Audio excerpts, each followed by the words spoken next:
On the 11th of October 1984, at Seymour Johnson Air Force Base in North Carolina, Jack Estrada would be born. Jack's parents were both in the army, with his father being a Royal Air Force pilot and his mother being a senior intelligence officer.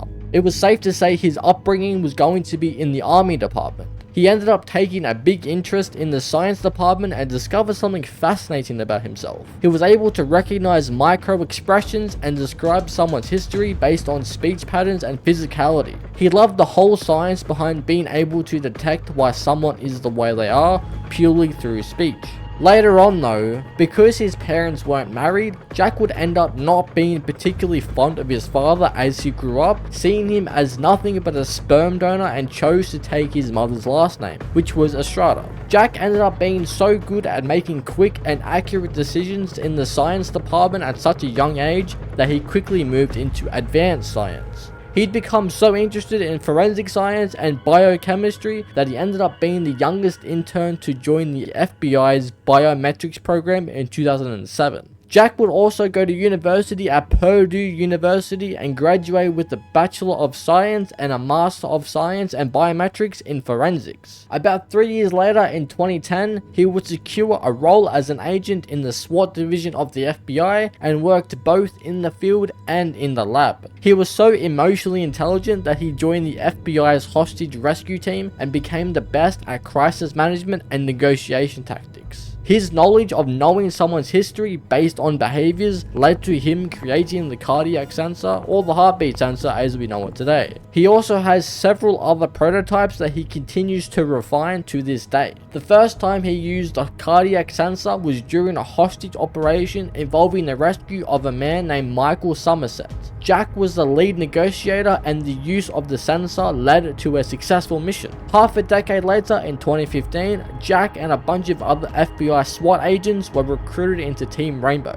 In the next few years to come, he would participate in missions involving the White Masks and other terrorist organizations. At some point during his time in Rainbow, he would get into a secret relationship with fellow Rainbow operative Habana. Another half a decade later, in 2020, Jack participated in the first annual Tournament of Champions, or Six Invitational. Jack and his team made it to the finals but ended up losing when Habana landed a critical shot on him that led to her team winning the whole thing. However, Jack would come back for revenge 2 years later in 2022 and was placed on Team Carly. At the end of the Invitational, Jack and fellow teammates accepted Carly's offer to leave Rainbow and join Nighthaven. He was actually noted to have had an increase to his performance following him joining Nighthaven. Shortly after joining though, Jack was part of an asset extraction mission. While the mission was successful and no one died from it, he was still out of commission for a day or two after to recover.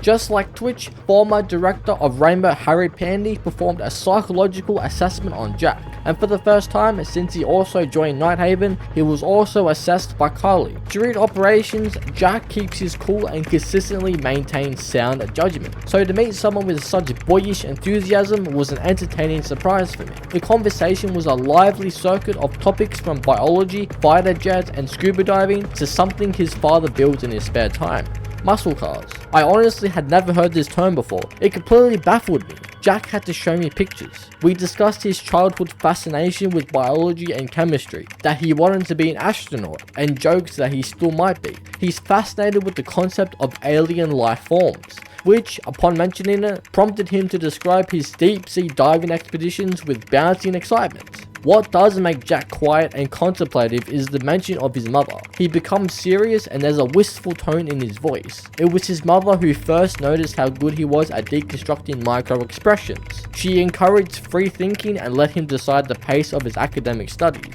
A naturally private person, her work in military intelligence made her even more so. But because Jack can so easily read others, I think it bothers him a bit that he can't read his mother at all. Life is a sense of adventure and Jack is ready to grasp it all.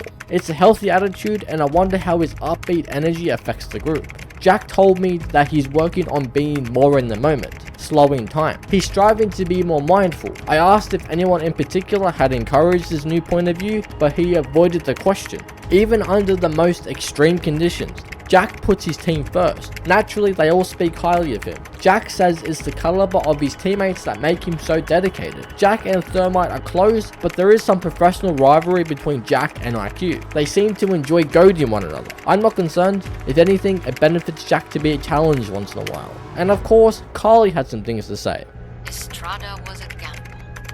He was in a sorry state when we met, and I had no way of knowing how to snap him out of it. What I could offer was a fresh start, a chance to question himself and his motivations.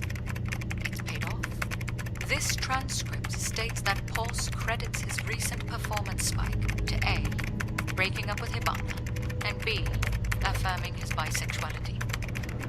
I don't doubt him, but I expect our reports to be more in-depth than that. I'll have to order a new. Just like any other operator in the game, Jack has his own unique device, the HB5 cardiac sensor, which detects the heartbeats of nearby enemies through obstacles. And of course, since he made it, it was evaluated by himself and he had something to say.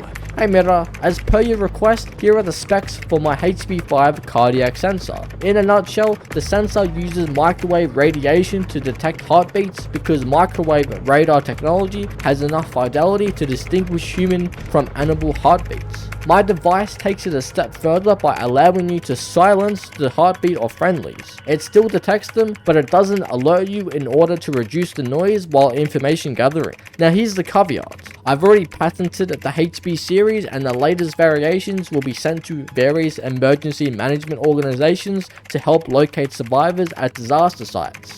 While I've used it in hostage situations, the original intent is to help urban search and rescue teams. This is first and foremost a humanitarian tool, and my copyrights will guarantee that.